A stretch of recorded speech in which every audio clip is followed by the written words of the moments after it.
The Power Reaper in Guild Wars 2 has not only been a fan favorite, but it is an absolute banger of a build for solo open world 50-man convergences and metas, 5-man instance content like dungeons and fractals, and 10-man raids. This one build is arguably the most versatile considering you only need one gear set and one set of traits. In this video, I will be covering the Power Reaper build, how you set it up, why it works so well, alongside some fun changes that can be made for the open world, as well as changes that can be made so that way you can play a meta variation without owning all of the new expansions. First off, I will be covering the meta variants. There are 3 of them. They do perform the best, but for this build, you will only really need Heart of Thorns unlocked, as well as Secrets of the Obscure or Janthir Wilds, depending on which meta build you want to play. After this, I will cover the core variation, so that way you can still play this even if you only own Heart of Thorns. Getting started, the gear is standard across all 3 of these variants. It is full Berserker's gear with Runes of the Dragon Hunter, with the exception of your amulet, which is an assassin stats amulet, and the meta relic is Relic of the Firework. Your weapons, depending on which expansion you own, will either be Greatsword and Dagger Sword, Greatsword and Sword, or Greatsword and Spear with Force and Accuracy sigils on both sets. For traits, they are the same regardless of the weapon variation. You have Spite 122, Soul Reaping 112,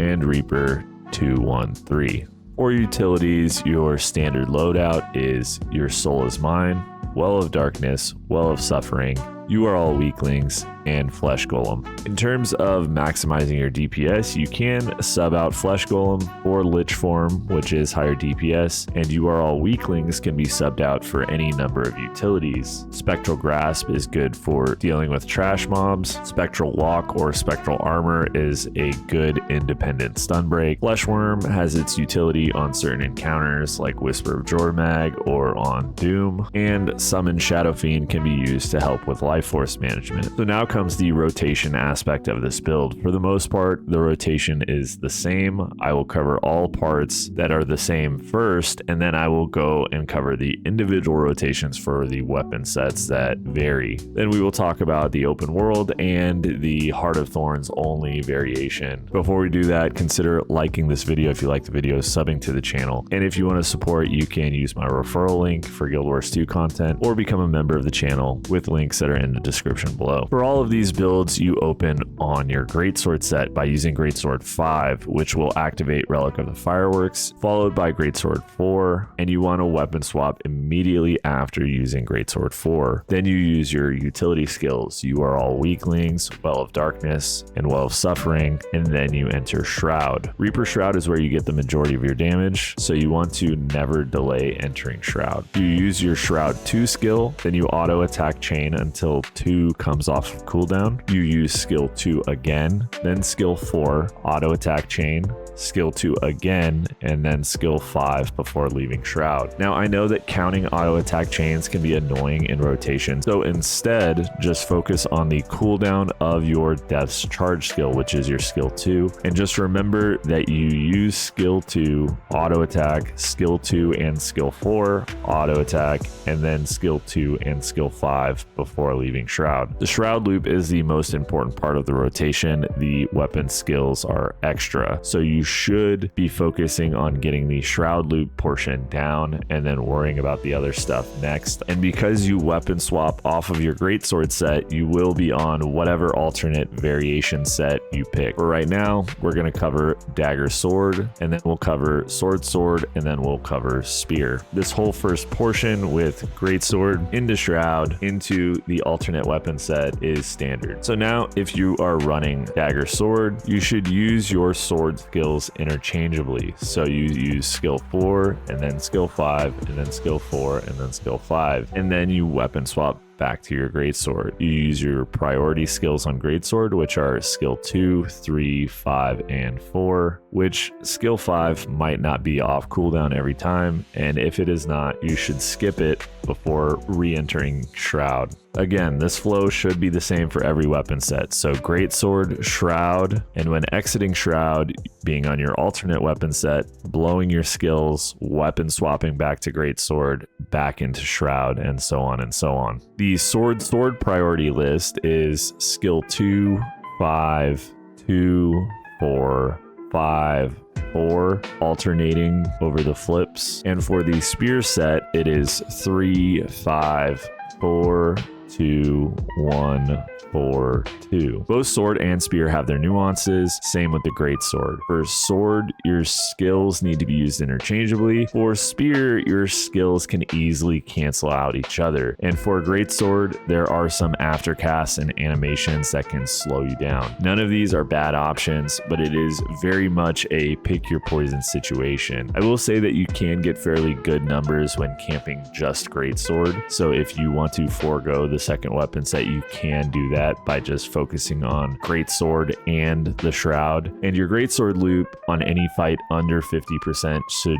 just mostly involve skill 3 and gravedigger spam. So 2 2 2 2 2 in between shrouds, using skill 3 to kind of keep your life force up. Realistically, regardless of the weapon you choose, it is fairly easy to understand once you get your hands on it and you play around with it a little bit. The dagger sword or sword or spear variation, it doesn't really matter because you are going to be getting most of your damage out of greatsword and shroud altogether. But let me talk about the open world build variations and some of these traits and how they interact. First off, if you don't have Janthier Wilds or Soto and you don't want to buy them using my referral link, you can just run greatsword and dagger focus or dagger warhorn instead. The build functions the exact same way, and frankly, warhorn does give you some extra CC and it gives you some swiftness, so it's not a bad alternative, especially if your primary game type is the open world. Secondly, there are a few trait alternatives that you can take when you are playing solo. My first recommendation is going to be in the spite tree, where normally you run 1 2 2 for the meta. I am recommending 1 2 1, changing the trait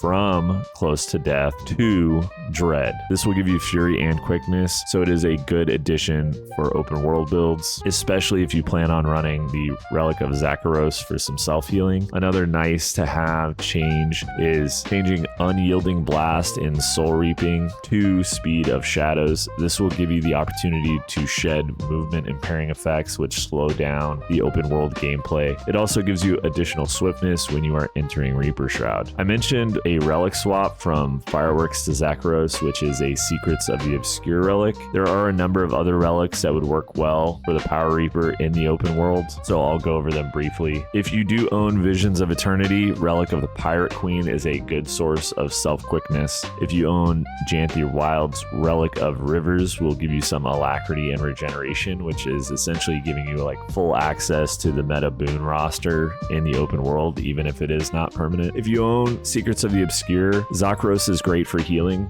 Wayfinder is also really good for movement. It will also grant you super speed. Relic of the Midnight King is good for generating fury and might, and it also shares it with allies around you, so if you're a big meta event gamer, that might be good. And of course, the core relic options, you have Fireworks, which is for the 5th time meta. You have Relic of the Eagle, you have Relic of the Thief, and these are all good damage focused relics, while Relic of the Trooper and Relic of Water will give you some Condi removal options, and Relic of the Cavalier will give you a pretty good boon stack when you engage enemies with your mount. So if you're looking for like a fast map comp style relic, Cavalier might be fun to play with. The Power Reaper is a fan favorite build, and it's been around for a long time, and it's pretty easy to pick up and play, and it's fairly easy to master, even if the alternate weapon sets can be kind of confusing. It's super durable, it's super fun, making it a great pick for the open world as well as group content. It's also a great build to start out if you're trying to get into meta gaming a little bit. And with that, I want to say thank you for watching. A big thanks to all my subscribers. A special thanks to all my members who support the channel. Again, you can support by using my referral link in the description below or becoming a member. Like always though, your viewership is more than enough. So if you watched until the end, I really appreciate it. Thanks again,